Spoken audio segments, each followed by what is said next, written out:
was like, damn, this song is too violent. You're talking about killing people?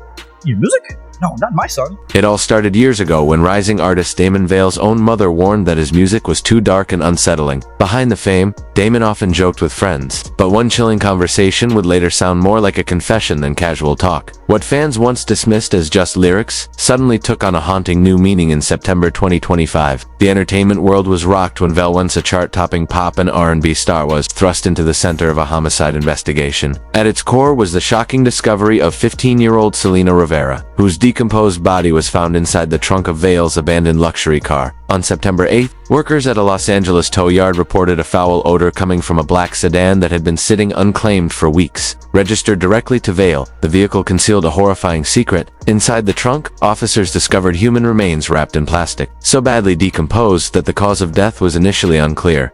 Days later, Selena's identity was confirmed through dental records and a distinctive tattoo on her finger, a detail that ignited speculation online. Within hours, hashtags demanding justice were trending, while creators and commentators dissected the disturbing parallels between Vale's music and the unfolding case. So singer David is in some hot water.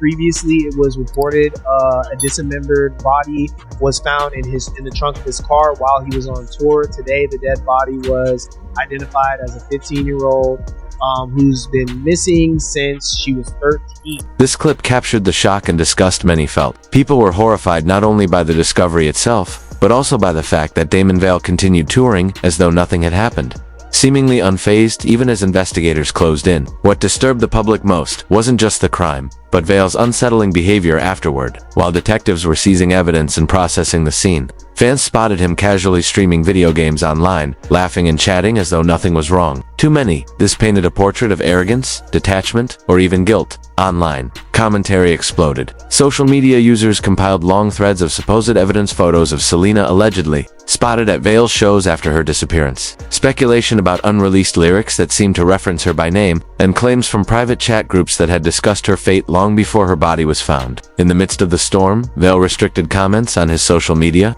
canceled select tour dates, and through his representatives, insisted he was cooperating with authorities. Critics, however, felt it was too little, too late. What made it even more shocking was the timing. Just months earlier, Vale was being hailed as the new voice of Gen Z heartbreak, with viral hits topping millions of streams and propelling him towards super. I got into music is super unorthodox. Like, I wanted to be a professional Fortnite player, but the videos I would post on YouTube would get copyright strikes, and I cried to my mom about it. So it's like, if you're not making money, how about you make your own song?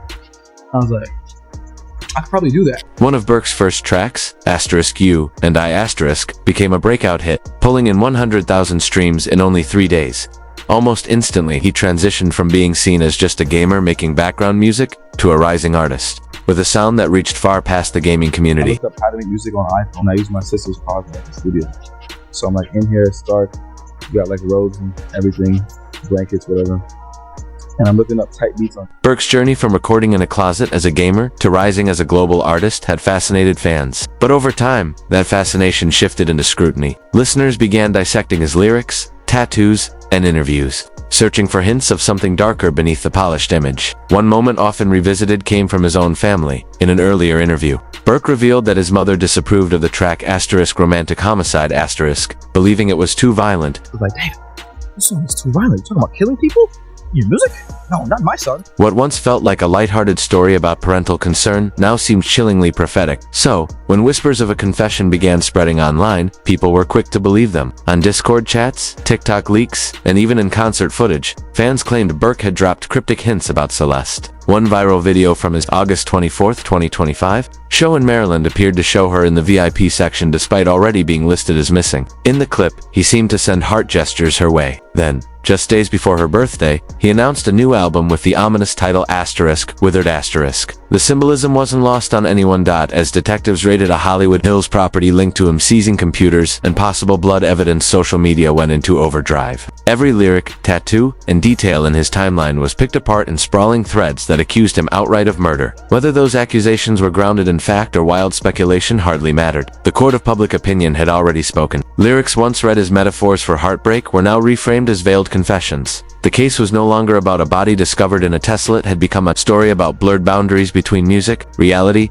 and tragedy. And when the investigation cracked open in September 2025, A haunting question echoed everywhere. How could a girl be missing for so long without anyone connecting the dots? The answer stretched back nearly 2 years, to January 2024, when Celeste first ran away from her family's home in Lake Elsinore. Police eventually found her in the Hollywood Hills. The very Celeste's first disappearance in January 2024 led police straight to the Hollywood Hills, the very neighborhood where D4VD lived. She was quickly returned home, and at the time, her parents dismissed the ordeal as typical teenage rebellion. But in hindsight, the choice of location raised disturbing questions. Why had she traveled 70 miles away to that exact spot? And who had she planned to meet there? Detectives now see that incident as the earliest visible thread connecting Celeste's life to D4VD's world, a warning sign that went largely unnoticed. Just 3 months later, in April 2024, Celeste vanished for good. Her brother remembered that she was supposed to meet him for a movie, but never arrived. Flyers were posted, local media picked up the story, and the Riverside County Sheriff's Office opened a missing persons case. But leads quickly dried up. Her mother later revealed that Celeste had a boyfriend named David, detail that initially seemed insignificant. Only after September 2025 did the revelation take on chilling weight. David wasn't just any teenager, he was David, stylized as D4VD. The most damning development came in August 2025. Just weeks before her remains were found, when photos emerged online showing Celeste in the VIP section at D4VD's Silver Spring, Maryland concert. She had already been missing for over a year. Witnesses even claimed she was with Burke's brother, Caleb Better, known online as Steve Leb. A video appeared to show Burke sending heart gestures in her direction during the show. If authentic, it suggested not only that he maintained contact with Celeste after her disappearance, but also that members of his family may have been complicit. These details fueled the narrative that the case was no mere tragedy, but a calculated cover-up. On September 18, 2025, just days after Celeste's body was identified, LAPD Robbery Homicide Division executed a search warrant at a Hollywood Hills property linked to Burke. Investigators seized computers, clothing, and several bags rumored to contain blood evidence. Neighbors reported that officers spent hours scouring the home, searching for proof that Celeste had been held or possibly killed there. Speculation even mounted that security cameras might hold incriminating footage. The house, once a hub for music sessions and industry parties, had now become a potential crime scene. By late September, the fallout was swift and severe. Burke canceled the rest of his U.S. tour, walked away from a $2,000 a month Hollywood Hills lease, and saw major sponsors like Crocs and Hollister cut ties overnight. Yet online, his behavior, as Celeste's family prepared a vigil in Lake Elsinore, Burke sparked outrage by casually live-streaming himself playing for too many. It felt like a grotesque show of indifference. One user on X fumed, "How can he play games while the body of a child was found in his car?" The contrast was stark. Just a year earlier, Burke had been hailed as one of the most promising young voices in alternative R&B. He was being portrayed as a manipulator, a predator, and possibly a killer. If the discovery of Celeste's body shook fans, what unfolded in the courtroom cemented their anger. During hearings in Los Angeles, reporters described a disturbing picture of a young artist displaying arrogance, sarcasm, and an unsettling lack of empathy. Instead of appearing remorseful, Burke allegedly joked with his entourage, rolled his eyes during testimony, and even laughed as prosecutors recounted the gruesome discovery of Celeste's remains inside his